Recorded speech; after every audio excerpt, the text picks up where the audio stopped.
All right. Well, good morning. Thank you, everybody. Thank you, Dean and Justine, for having me on the July 10 at the top chat with Robyn Knox this morning. Thank you, everybody, for joining us. So, very quickly, my name is Marissa Tremzalski. I am with AFL. We are a fiber optic manufacturer out of Duncan, South Carolina. We have about 8,000 global employees and I am the head of corporate communications for AFL. So I get to do a lot of PR, internal comms, working with our executive team, kind of keeping our associates in the know. So it is a pleasure to be here and help host the meeting today. So I'm also a 10 at the top board member, have been a board member for about a year and have had the opportunity to participate in a lot of fantastic networking events and have made so many connections. So it has been very worthwhile for myself and AFL as a sponsoring partner to be a part of 10 at the top. Just a few updates from 10 at the top for you from last month and any upcoming activities, excuse me. The next event that we'll be having is the Pizza and Networking for funding partners and board members. It'll be held on July 28th at 5 o'clock at the new Metro Connects facility in Greenville. Our guest speaker will be Heath Dillard. He's CEO of Visit Greenville. If your organization is a 10 at the top partner, you should have received the invite and registration information. If you are not a partner, I would like to encourage you to explore partnership as 10 at the top serves as a convener and connector of sectors and communities within the upstate and talks about issues around economic vitality and quality of life. And again, networking with those in the upstate community. So if you did not get the invite to Pizza Networking, reach out to Dean and Justine. The next update is our Upstate Downtown Academy will be held on September 24th in Woodruff. The event is limited to 35 people, always sells out. So make sure that you register. The link will be in the chat and make sure you reserve your spot for that. I know Woodruff is kind of an up and coming town. So that should be very exciting to see all that's happening there.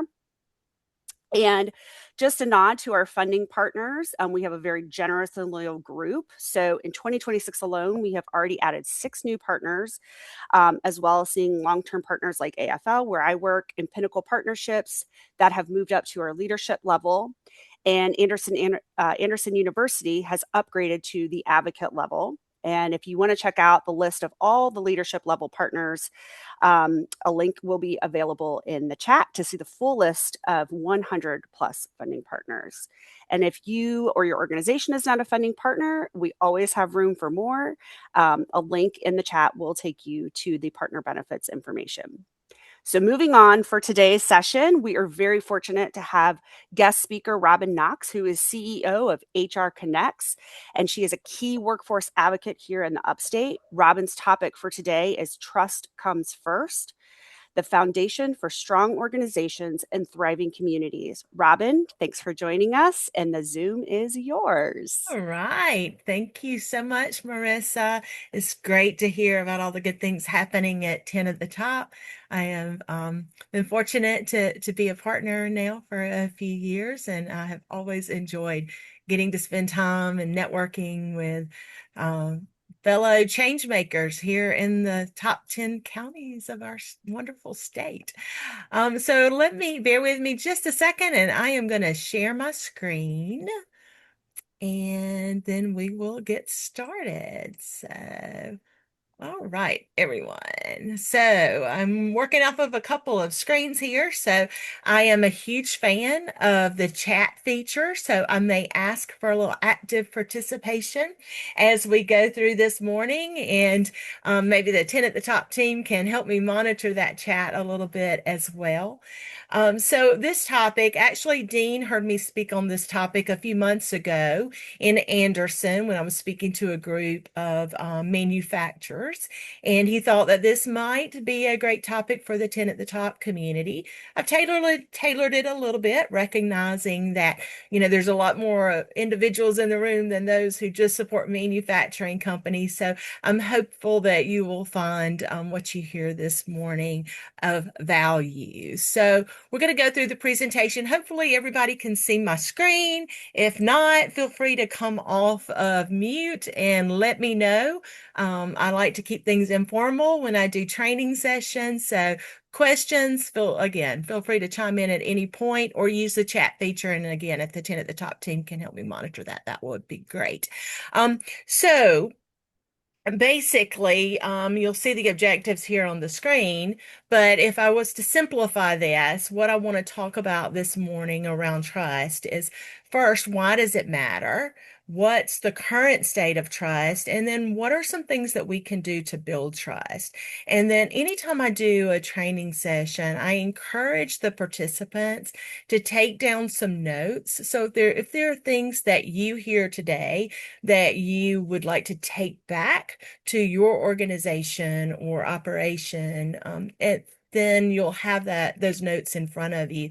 I use a methodology called ACT, or action planning, and that ACT stands for what is one thing that you want to apply immediately? What's one thing you learned during the session that you want to change, and either lead a change or create change in your own behaviors?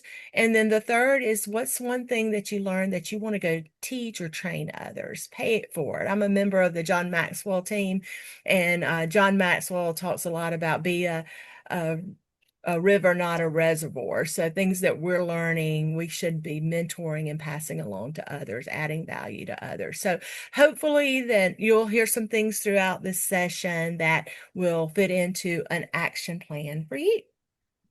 So our first slide today, trust across organizations and communities. Again, I recognize that 10 at the Top represents folks from a variety of sectors. So what I would love for you to do, and this will help me as we guide our discussion today, if you would in the chat, put what sector you represent. So whether that's say government or perhaps nonprofit sector, or maybe you're an entrepreneur or your business, or education, if you would type in the chat what sector. So it looks like we've got a lot of nonprofits, media, that's great, higher ed, local government. We do have a fellow manufacturing person in the room. That's fantastic. Um, okay, great. So it does look like we've got a pretty wide variety of representation in the room. Human resources, woohoo. That is great. Utilities, infrastructure, workforce development. As many of you may know, I chair the Greenville County Workforce Development Board, and I see someone on the room or in the room who hopefully will be joining that board shortly. So fantastic. Okay, so I think this next slide applies to everybody. So why does trust matter? Where does trust show up? Trust shows up in how people decide whether they want to follow our leadership. Again, regardless of which sector. Follow your leadership, whether they're going to support your vision, whether they're going to give you honest feedback, whether they're going to collaborate with you if you're different from them or have differing opinions from them, whether they're going to stay engaged when things get hard. And as a leader, if you're running a nonprofit or you're trying to pull a board together to get clarity and direction for the future, or you're running a business, it's not all every day's not easy, right? Sometimes we have challenges ahead of us. And so whether or not people are going to stay engaged during those hard times is certainly going to be dictated on how much trust they place in you as a leader or in the organization. And then finally, whether they believe that your intentions are good when they disagree with your decisions. So trust is I believe it is truly the foundation, hence the title of today's session, trust comes first. There's a lot of research around trust and the benefits of trust and having a high trust culture. You see a few of those here on the screen. So if you're running a business, then you're probably going to see 50% higher productivity if you have a high trust culture. If you're running a nonprofit or if you are trying to pull a community group together, you're going to have faster problem solving if there's trust within your team or your group that you're working with. You're going to have less stress, you're going to have stronger resilience and higher engagement, stronger relationships and collaboration. This for companies that have a high trust culture, they're 8.5 times more, they have see half 8.5 times more revenue per employee. But if you're trying to raise funds, I see, we've got a friend of mine I see on the chat this morning with us, one of the participants, and she works for a foundation. So if you're trying to do fundraising, I'm sure that would equate to higher donations in your organization for your organization. Trust also matters. It helps you with higher retention and lower absenteeism. So trust matters. I do have some statistics I wanted to share with you. And I don't know how many of you may be familiar with this group called Edelman, but they have been studying trust for 26 years across 28 countries. And every year they survey around 34,000 people that make up this trust index. So something like 1,300 people per country. Now, when I did this session a few months ago, or a version of this a few months ago, it was the 2025 survey that we were looking at, and they had claimed that we were in a state of having a trust crisis. Okay. I shifted gears a little bit for this one, and I'm looking at the 2026 data, and it still shows that in the US, we have a lot of distrust. So our US trust index is 47. So that is 47% of people on average across the United States trust our major institutions. And when I'm talking about major institutions, that's media, that's government, that's business in general, that's what they call NGOs, which are all those other non-governmental kind of organizations like nonprofits or community organizations. So the distrust is there compared the global index, which is 57. So less trust in the US than globally. But one of the things that this report did show for 2026 was even though there's declining trust in national institutions, there is increasing trust in the familiar.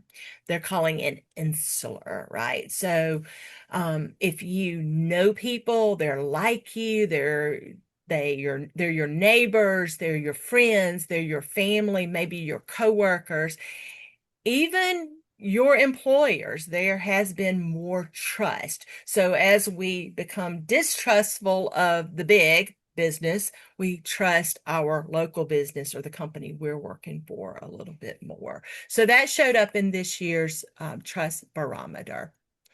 Now I wanted to talk a little bit about trust across different demographics. So we all have different experiences, there's different expectations, but there is one foundation, and that is trust. The level of trust does vary. And there are things that impact that. One being your behavioral style. So I do workshops with the predictive index, which is a behavioral assessment tool. I do workshops with DISC, which is also a behavioral assessment tool. And there are certain behavioral styles that are very comfortable with trust. I am in the DISC considered a high I. I trust everybody. It takes a lot to break that trust. Most of the other styles have a degree of, you might have to might have to prove it to me first, or maybe even skepticism, or maybe I need some examples and some experiences in working with you before I'll build trust. So it's slower for some of the other styles to develop that trust. I am curious if you'll take a second and put in the chat, do you trust easily, or does it take time for others to build a trusting relationship with you? So I am just curious if you'll take a moment, type that in the chat. Do you trust easily? Yes or not? So yeah, yeah, easily. Ah, that was an interesting comment. It scrolled through really quickly though, about the older I get, the less I can trust. Interesting. Um, Not so great experiences, maybe. I don't trust easily, moderately. So it does vary quite a bit. And behavioral style is not the only thing that can affect whether or not there's trust. Also, income level. So I'm curious of the group, if y'all can put your response in the chat. Do you think that lower income individuals are less trusting or more trusting than high income individuals? What do you think? So I see a less trusting, I see more, less, more, less. So it is actually less trusting. If you're in the low economic or low income area, that is one of the things that Edelman measures, and they've been measuring it for a number of years, and the gap is actually widening. I believe it was something like this year there's a 29 percentage point gap in trust between the low income and high income. So it's the highest gap that they've ever measured in the US. So there is that widening gap. So if you're working with a population with a lot of low income individuals, it may take you a lot more to gain their trust than someone if you're supporting those income a higher income level population. And then age is another one. So someone had put in the comment that they're less trusting with age. What do you think in general? Do you think if that someone who's older is less trusting in general or on average, or more trusting? So if you would put that in the chat, I'm curious your thoughts there. So if you are older individual, less trusting or more? Should be more, some less. Yeah, so your responses vary there.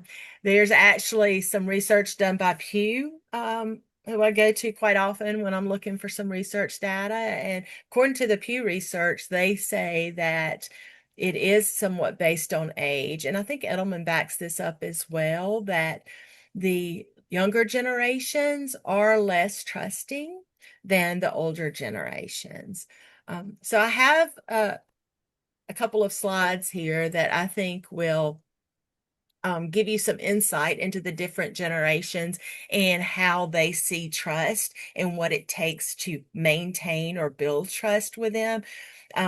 I saw this within the last couple of weeks. This information was published by the CEO of SHRM, Johnny C. Taylor. And so I thought, well, I'm going to drop that into the presentation. That way, when you get a copy of today's presentation, you'll have this information that you may be able to use at some point in the future with your own teams. So traditionalists, there are 6 generations entering the work or in the workplace. Actually, the last generation, they may be bagging your groceries right now, or the newest generation.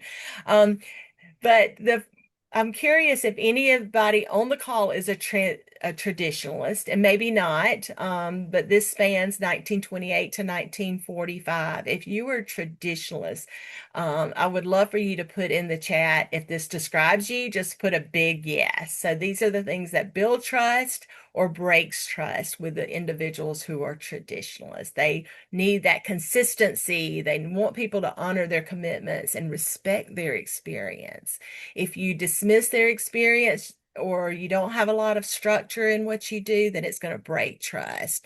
So, yep, if that does resonate, it sounds like. The next generation is the baby boomer. If you are a baby boomer, and that's 1946 to 1964, does this ring true to you? What builds trust? It's recognition, inclusion in decisions, and FaceTime. You like communicating one to one or face to face versus the texting and the calling and whatnot. You need that real time with people. And what breaks trust is being sidelined or poor communication. So I see a lot of yeses coming through in the chat. Okay. The next generation is Gen X. A proud member of Gen X right here. That's from 1965 to 1980. And so if you are Gen X, put in the chat if this resonates with you. So space, what builds trust? Space to work independently. Follow leaders who follow through on what they say. I see some yeses. What breaks trust? Micromanagement, bureaucracy, and empty promises. Yes, yes, yes. Okay, so Johnny C. Taylor obviously knows what he's talking about. If you're a millennial, which is 81 to 96, then these are some things that builds trust, having regular feedback and transparency, investment in their development. If you want to show your workforce that you trust them, then you are going to invest in them versus holding back that investment because you're afraid they're going to leave. And what breaks trust? That lack of transparency and no clear growth path. So, I see a clap there. Yes. So definitely resonates with you. Millennials, yes. Okay, Gen Z. If you're Gen Z, then, and that's probably as far as we're going to go on this call. I don't know if we've got any, I doubt we would have any alphas unless someone has a bring your child to work day. But the Gen Zs, what builds trust? Honesty, psychological safety, and respect for boundaries. What breaks trust is that performative culture, and inauthenticity. So putting on a show is not really you. So if you're a Gen Z, yes, yes, that's your daughter. Yes. Actually, my daughter is Gen Z as well. And when I saw this report or this infographic that Johnny C. Taylor had put together, I asked my daughter, is this your generation or is this you? And she said, I don't know about my generation, but it's definitely me. So she agreed with that as well. So maybe this will not only give you insight into the communities you support or the people that you're working with, but also to your children.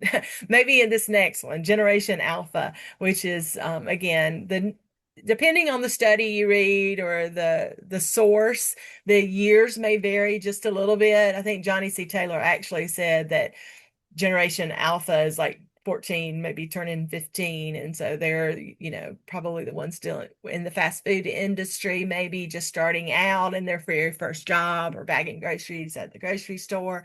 But these are some things that they look for to build trust, relevance, adaptability, and being genuinely heard, and things that break trust are outdated systems, slow processes, and feeling invisible. So hopefully that gave you a little bit of insight. The intent was not, though, this was pretty specific towards the generations. We're going to talk more holistically here in just a moment about things that you can do because you don't always um, know what generation someone is. You may be like me. I can't tell somebody's age. I hate being asked that question. Guess how old I am. But I think there are some more holistic things that we can do to build trust. But I did want to point out that there is just no one size fits all approach for building trust. We may have to try a lot of different things. So how do we create high trust organizations, high trust communities? There is a book that I absolutely love. So if you know anything about me, you know I'm an avid reader. I'm always recommending different books for people to read. This is one of my favorite books, and it's called The Culture Code by Daniel Cole, and it's the secrets of highly successful groups.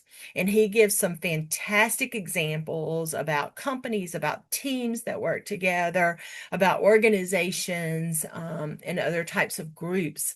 And he says there's always, for those that are highly successful, there are three things that must exist.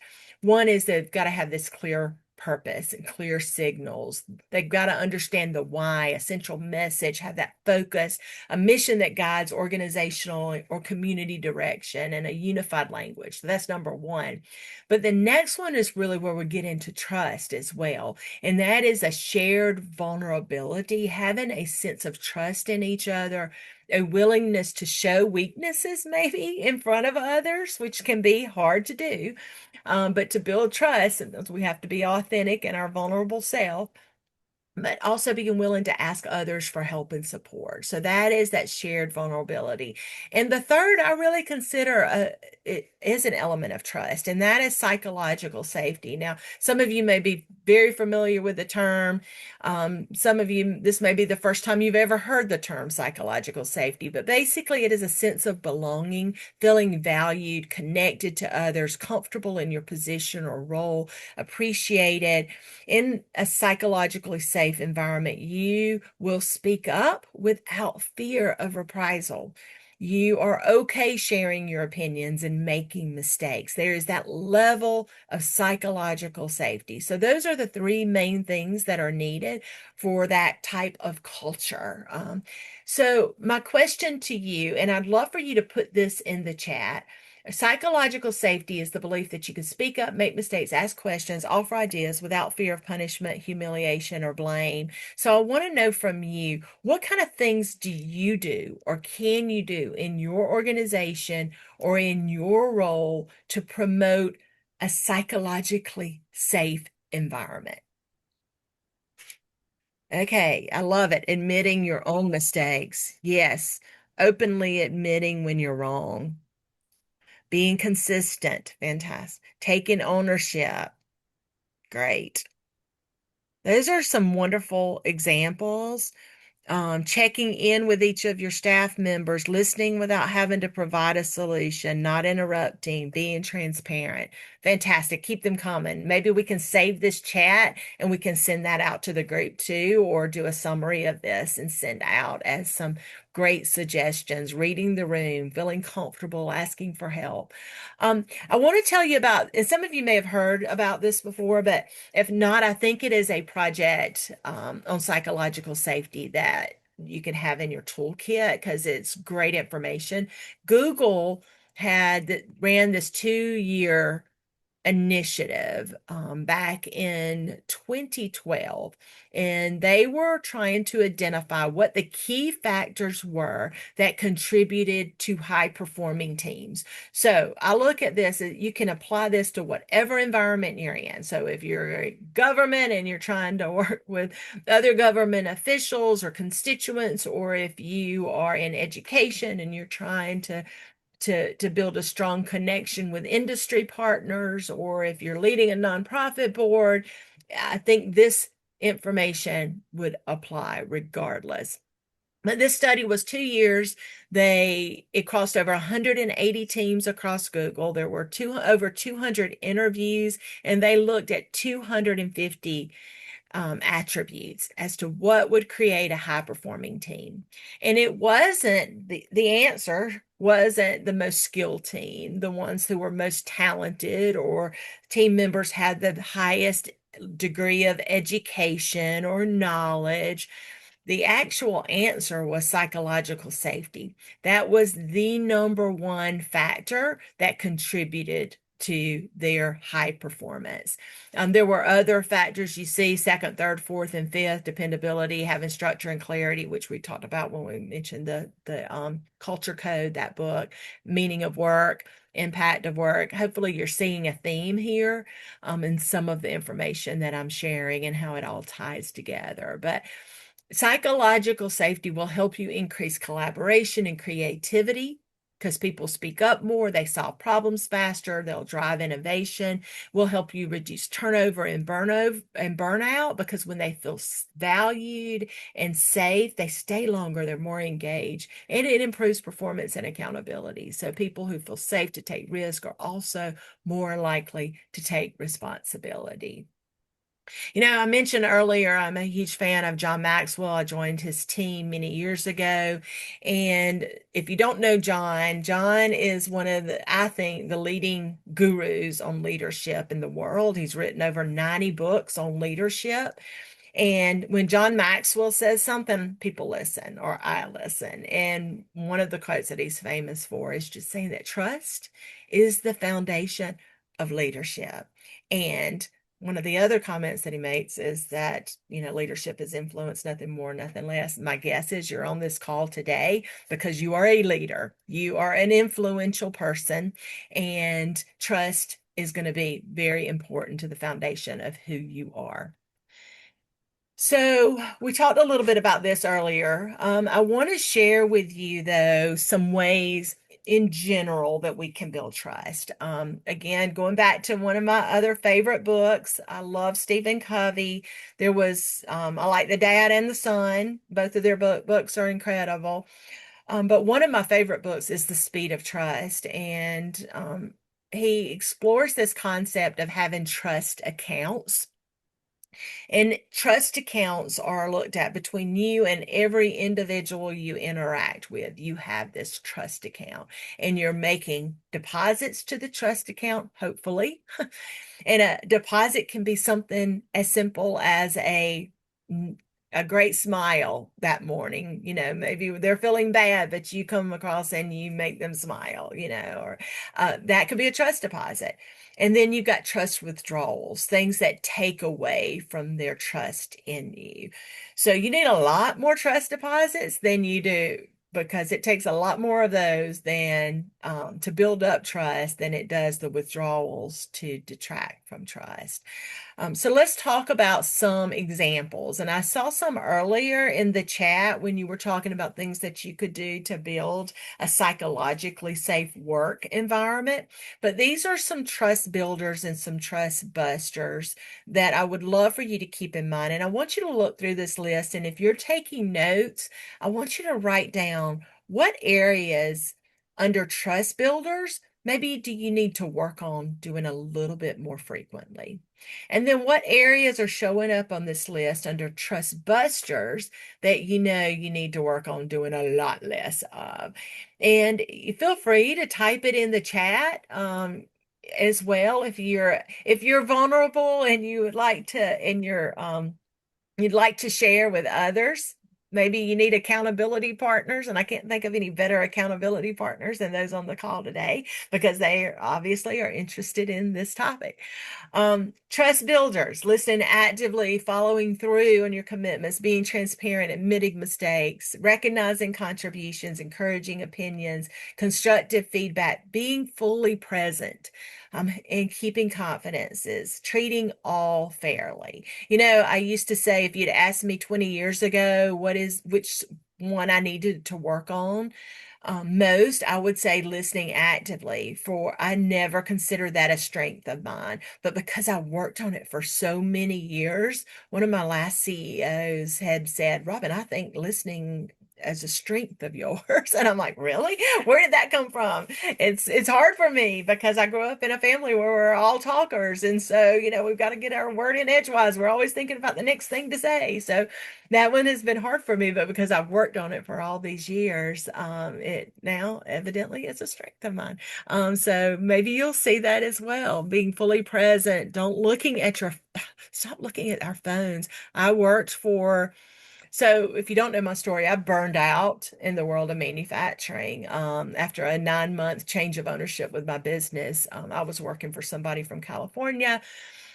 She came from an HR consulting role in Silicon Valley. So, her version of what good HR looked like and my version growing up in South Carolina manufacturing world were two very different things. And but I remember when she would come to visit, she had her cell phone out constantly. Every meeting we had, she was constantly looking at her phone. Excuse me just a moment. Excuse me just a moment. Let me respond to this real quickly. So there were more trust busting behaviors than there were trust building behaviors, let's just say. And again, all this can contribute to burnout if you're working in an environment where there isn't that trust with your leaders. But it's trust buster behaviors, maybe you've got similar stories. Maybe you recognize some of what I say in yourself, and you know, oh, that resonates a little bit too much with me as well. Um, but interrupting, breaking promises, withholding information, blaming others or taking credit where you should be giving credit to others, dismissing input, harsh criticism, being distracted. Um, Again, we all have that distraction mechanism. Um, Probably on her desk in front of us. Gossiping, showing favoritism. So those are some additional trust buster behaviors. So I'd really love for you to identify what are some things that you would personally work on. I love this quote by Brene Brown. She said, trust is built in very small moments. Again, going back to that concept of these trust deposits, even the small things over time can really add up. So I wanted to share this with you. There are some body language tips, and this may seem elementary to you, but I think it's worth mentioning. And if we were live in person, I would have you like act these out. Dean knows that because he was there the last time I did this session. But I do think there's value in us repeating this and being aware of it. The maintaining comfortable eye contact, the number of times I have passed people in a grocery store or pass people in the hallway at work and I'm busy on my way to a meeting and I say good morning, I'll smile at them, but I never make that eye contact. How often are you making eye contact with others that you interact with? I'm talking genuine eye contact, not creepy eye contact, but genuine eye contact. I think we move in such a fast pace at such a fast pace now that we just don't stop long enough to look at someone in the eyes. Smiling genuinely, there's some research, and this goes back to all this, the brain chemistry and whatnot. And some of you on the call today may be experts in this area, but there, supposedly, if you smile at someone and it's a real genuine smile, meaning your cheekbones go up and you get your little eye wrinkles here. If you genuinely smile at someone, they can't help but smile back. It is impossible for them, supposedly, not to smile back. So if you want to increase, the joy and happiness in your workplace, then you need to start smiling genuinely at your workforce because that creates happy hormones when people are smiling. Nodding while listening. Now, when this slide popped up, you would notice she was sitting there, she was standing there nodding. I did that when I sat beside John Maxwell to record a video because I like to give positive affirmation. So if I'm listening to a speaker, I'm generally nodding to try to let them know I'm paying attention and listening. Well, when John and I were sitting side by side recording this video, I got a copy of the video and he's promoting my business and so he's talking about me and being part of his team and all of this. And I am sitting beside him on this video clip and I am nodding at him constantly. I'm just like he needed my positive affirmation, right? So I wouldn't recommend, doing it too much, but certainly giving some positive nods of affirmation to let people know you're listening to them. Using an open posture, they say don't hide your hands. People are wondering what your hands are up to. I do think this can be challenging with remote work or the Teams calls that we have where people are off camera. People aren't seeing your posture. It's harder to make that connection with people. Matching words with your body language, saying something like, oh, this is a really small problem we got going on. Your hands may say something different than your words. Um, and then a few others, leaning slightly forward when you're listening or mirroring subtly. I do a lot of coaching calls virtually now, and one of the techniques that we learn as coaches is that we should mirror the the the body language of our clients. So even on a coaching call that is virtual, if they're leaning forward, then typically I'm leaning forward. If they're leaning back, then typically I'm leaning back. It just creates that stronger connection. Sitting or standing at the same level. Some of you may have worked with those bosses that sort of hover over you. So you don't want to do that. To build trust, you need to be at the same level. Either you're both standing or you're both sitting. Always respect personal space. And as mentioned in the chat earlier, avoid that multitasking during conversations. Don't be sending texts and looking at your emails when you're having conversation with someone. So those were a few tips. I want to give you now a framework.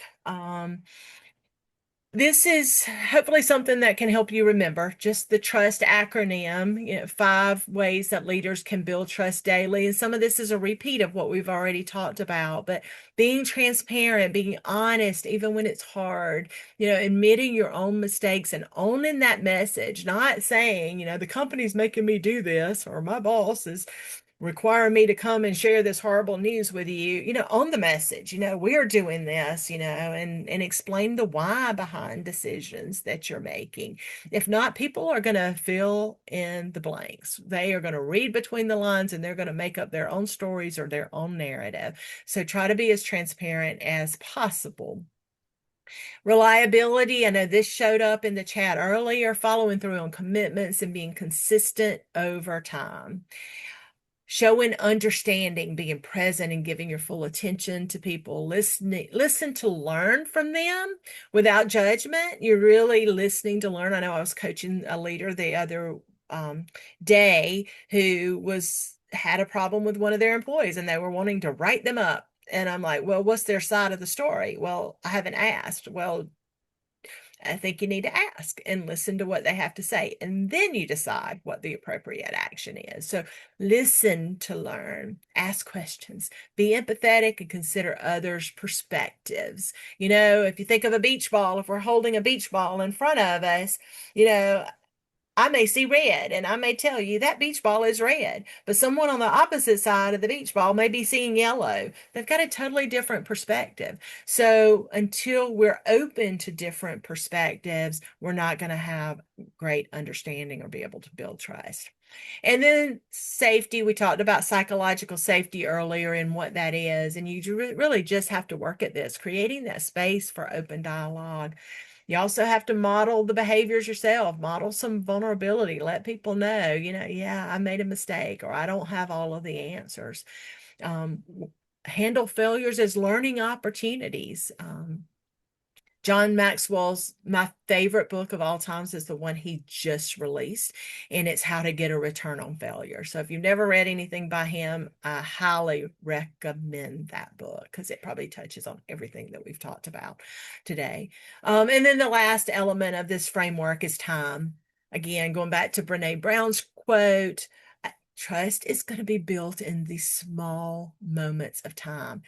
You're going to have to spend time with people if you're wanting to build trust. Not everybody has that automatic tendency to want to give trust, right? Most people need time with you. And they need that real connection. So invest in that real connection. So, how do we measure trust in our organizations? I'd love for you to take a moment, and I know we're running short on time. We have just a few moments left, but what can we do, or what could you do in your organization to measure the level of trust you have within your workforce, within your organization, within the community that you're supporting? What are things? And I'm not going to say I have the answers, which is why I put the question out here for you. Staff surveys, pulse surveys, I love it. One of the tools I use, I mentioned Predictive Index. They have an engagement survey as part of that. And if I'm going in to do work with a client around building a culture or creating a people strategy, that's always my recommendation, that they start with an engagement survey, because there is a disconnect in the level of trust that the executives believe exists in the organization and the level of trust that the is actually happening. So there is a disconnect. Every study I've ever read shows that. Getting community feedback, reporting the numbers that show your success as an organization. Okay, fantastic ways. I love it. Um, so I know we're about to wrap up, and I mentioned earlier that I like to start every session encouraging people to develop an action plan because your time is valuable. And if you're going to spend 45 minutes with Robyn Knox, going through content like this and information like this, I want you to walk away with something. And so I want you to think about your action plan and I want you to write down what is your A. So for that act, what is the one thing that you can apply, the most important thing that you learned today? And it might not have been from me, it may have been from something you read in the chat from one of the participants today. But what is the most important takeaway from today that you can go and apply? The C stands for change. What change have you been inspired to either lead or make? And then the third is the teacher transfer. So, what skill or knowledge will you teach or transfer to someone else? So, I'd encourage you to put that in your notes. Feel free to type it in the chat if there's a takeaway from today. But take just a moment to do that because I do think it's valuable that you take what you learn and apply it. So I love that. Trust takes time. It's not a given. Thank you, Laura, for sharing in the chat. And it has truly been my pleasure to spend time with you this morning. Like I mentioned, I love 10 at the Top. I love the events that they host and that they sponsor and all the work that they do to try to pull our community together. So I'm honored that they invited me to participate today. I would love your feedback from today's session. There is a QR code on the screen. If you would scan that QR code, take a very brief feedback survey. I do ask that you give your name and email because I've got some follow-up items that I want to send to you. So leave that little check mark checkbox checked that ask if I can send you an email, because what I will send you is a copy of today's presentation so that maybe you can use it with your staff or your organization or teams that you support, or heck, use it with your kids. But the other thing, I am super excited that Wiley, I am one of the authorized partners, as I mentioned before, with Wiley. They're the makers of Everything Disc, as well as Five Behaviors. And they have given me access codes for up to 60 people from today's session that attend today's session. They've given me access codes to a Five Behaviors personal development assessment and report. If you've ever read anything by Patrick Lencioni, who typically writes in fables, he wrote a book many years ago called The Five Dysfunctions of a Team, and it's a classic. Based on that book, he has his five behaviors model. The foundation of any successful team or organization is trust. And this assessment tool will help you identify some behaviors that you may have that can help you build trust with others. That assessment is, you go search it online, it's $150 retail. So that the stipulation is though that you got to do it before July 23rd or those access codes no longer work. So if you'll fill out that survey, I will send you a copy of this assessment. And I would strongly encourage you to use it, or you can give it away to somebody else on your team if you would prefer that they have it. But anyway, thank you so much for your feedback today. Just as a recap, trust is that foundation of all strong organizations and thriving communities. So I encourage you to make the investment that you need to repair any cracks that might exist. Again, it's the foundation. And remember that leadership behaviors can build trust or break trust. So make more deposits into those trust accounts than you do withdrawals, and be sure to take action. the things that you want to apply, change, and teach from today's session. And then finally, I would love to connect with you if we're not already connected. This QR code takes you to my digital business card. Maybe we can connect on LinkedIn, or feel free to schedule time with me if there's anything you heard today you'd like to follow up on further. So thank you all so much again for your time. And I don't know that we have time for questions, but if you want to put any in the chat, I'll be glad to respond to the chat for the remainder of today's session, or we can follow up later. So thank you all so much. Appreciate it. Thank you, Robyn, so much. That was fantastic. Wow, packed full of amazing content. So everybody's got a lot of reading and a lot of survey follow up to do, and that's a fantastic offer as well. So thank you for that. Robyn is correct. We really don't have time for questions. If you have a question for Robyn, please reach out to her directly, and I'm sure she would be happy to respond to you. I am going to turn it over to Justine Allen, who is going to do a resource update. Thank you very much. Oh my gosh, Robyn, every time I get to hear you speak, I'm just so jazzed up. Thank you so much. Okay, so I have the honor of introducing Evan Carr today. He's doing our resource update. Evan is currently the lead volunteer coordinator with Spartanburg Shares, so he will talk about that. He also has so many other things that he's involved with volunteer-wise and business-wise, doing videos and marketing for different organizations. So Evan, I have your slides if you would like me to to put those on the screen if you would like, or you can. Would you put those up? I will definitely appreciate it. I'm eager and excited to get going. Absolutely.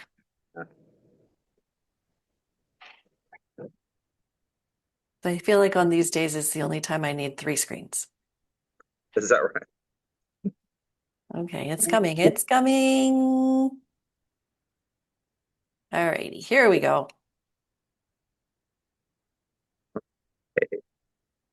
Well, hey everyone, I'm Evan Carr with Spartanburg Shares. I'm their volunteer coordinator, lead volunteer coordinator, and also do their spokes. I'm their spokesperson PR for the organization. So our mission is to lend durable medical equipment for primarily Spartanburg County residents in need of it for a period of 90 days, and it's free of charge. And our organization was founded by B. Bruce, and it was opened in October 2012 with the help of some grants, fundraising, and community partners, and including Red Cell Technologies, who donated their pharmacy checkout software to us. And she started it when her husband, the late Dennis Bruce, retired from leadership at the Spartanburg County Public Libraries and was having a hard time finding medical equipment because it was so expensive and there was no one doing it temporarily until she discovered the Hendersonville's medical loan closet, which was a nonprofit, is a nonprofit up there doing that, what we do here in Spartanburg as well. So,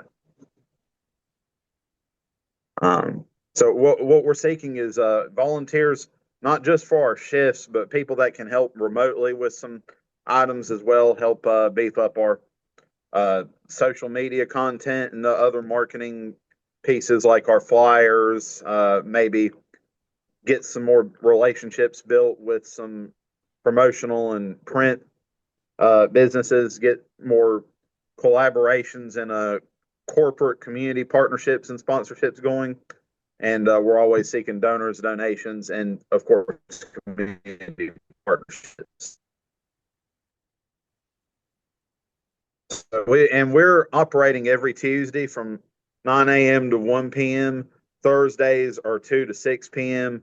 And first and third Saturdays of every month is 10 to 1. We were open every Saturday, but we have a retiree volunteer who was there every week and needed to cut his hours down, and we didn't have enough people available to Saturday to keep doing every week for now. And we ask anybody that needs to borrow equipment come no later than 30 minutes before anybody donating, turning no later than 15 minutes before we close.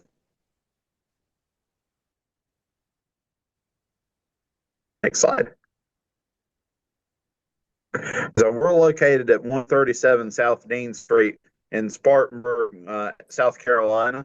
That's right downtown across Spartanburg Community College's downtown campus.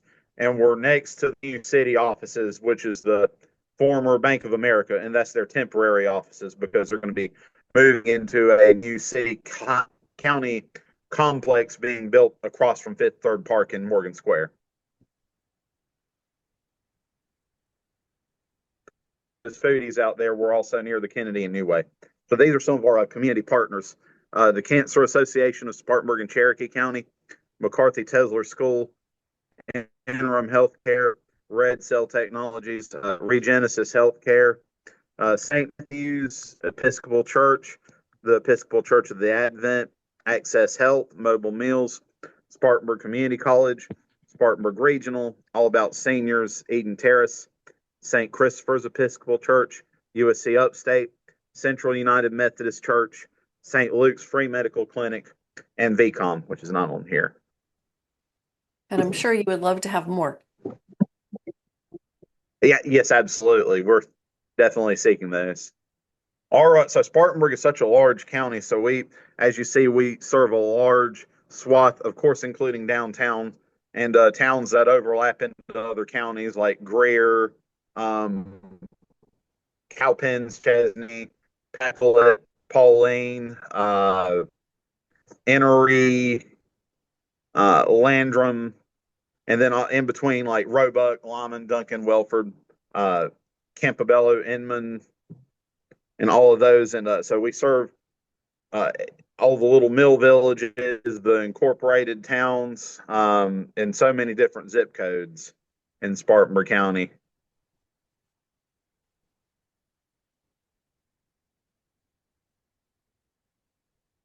And you're welcome to take a screenshot or a picture of that. And we've had features in the media, so we've done a little bit of everything. We've been on 7 News in your Carolina, on the CW, on WYFF, on Fox Carolina News and their Access Carolina, on Nightline, and on WLOS's Spotlight Carolina. We've been featured in the Post and Courier of Spartanburg. We've done some Voyage South Carolina, Bold Journey, Canvas Rebel, and Shout Out South Carolina features. We've been on WNCW and Odyssey's radio stations, including WORD, News Talk, iHeartRadio, including Bill Ellis and Beth Bradley's morning program. We've been on Summit Media Group stations. And a lot of this, if you Google us, you'll find several of these in the results. And I'd love to go a little bit more. And then here's all the social media links where you can find our online video coverage. And I'd like to just go slightly deeper into that, how we were founded story. So B. Bruce, her husband, was the director of the Spartanburg County Public Libraries. And I don't know if he was forced into retirement because of Parkinson's or he retired and then that happened and if that's what he died from. But like I said, she was having a tough time finding inexpensive and especially temporary equipment or inexpensive. But she discovered Hendersonville's medical loan closet. And then with the help of all the grants and funds and then different community partners and sponsors and people getting together, including Church Advent, lenses our space at Spartanburg Shares and helps with grants. We were founded in 2011 and able to open October 2012. So if you have any questions, I would love for you to email me or reach out to me on LinkedIn. I'm actually pretty easy to find. And otherwise, thank you for listening today. This was a great presentation. Thank you, Evan. Such a great resource for people. The equipment can be so expensive to buy. It's wonderful that you set it up so that people can just rent it for a short period of time instead of purchasing. Thanks for being here. Absolutely. All right, back to you, Marissa. All right. Thank you, Evan. Fantastic information to know. Always great to get involved with a local nonprofit. So we are going to wrap. We are at 10:59 to be mindful of everybody's schedules. So be sure to join our next TATT chat, 10 at the top. chat. It will be August 13th, and we will have special guest Dr. Scott Bayer from Clemson University, who will be providing a mid-year economic update. And with that, we thank you for your time today. Thank you. Bye. Bye, Bye. everyone. Thank you. Bye-bye. Bye. We'll leave.